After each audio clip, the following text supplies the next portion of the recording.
On today's podcast, we'll be covering creating a regular safety day and kicking things off with Warehouse Safety Tip Wednesday.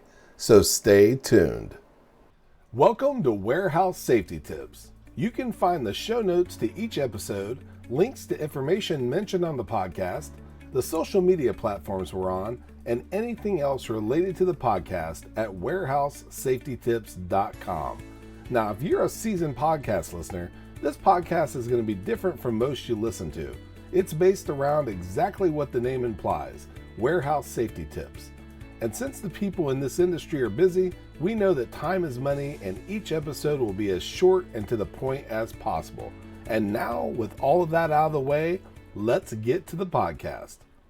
For the last 42 weeks in a row, we've been bringing you warehouse safety tips every Monday. Now, we recently instituted a Monday Minute segment at our facility and thought that maybe Warehouse Safety Tips Wednesdays had a good ring to it. So going forward, we're going to be bringing you this podcast on Wednesdays. Do you have a day at your facility dedicated to safety? Keep in mind, the day doesn't have to be as regular as a podcast, nor does it have to be a day. It could be something as simple as a 1-minute tip during a pre-shift announcement. The point is, you do it. Out of sight, out of mind should never be the case when it comes to safety.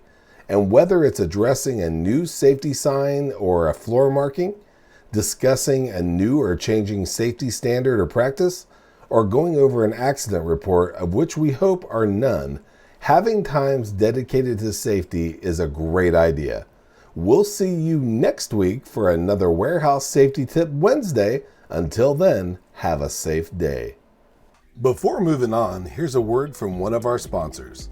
If you've ever been to or worked in a warehouse, you know just how important safety is to both management and staff. It's almost impossible to go 10 steps without seeing safety tape, angles, signs, and/or safety products. It's these items that show us how to be safe and avoid danger in the workplace. And if you're looking for the best products to make this happen, look no further than Mighty Line. Mighty Line floor signs and floor markings offer the best industrial products out there. We're proud to have Mighty Line as the official floor sign and floor marking company for the Warehouse Safety Tips podcast and site. Go to mightylinetape.com/safety tips to request a sample pack of their incredible safety signs and floor markings. We hope you enjoyed this episode of Warehouse Safety Tips. If you visit warehousesafetytips.com, you'll find the show notes for this episode and access to all of our blog posts, previous podcasts, advertiser information, and much more. Thank you for listening to Warehouse Safety Tips and have a safe day.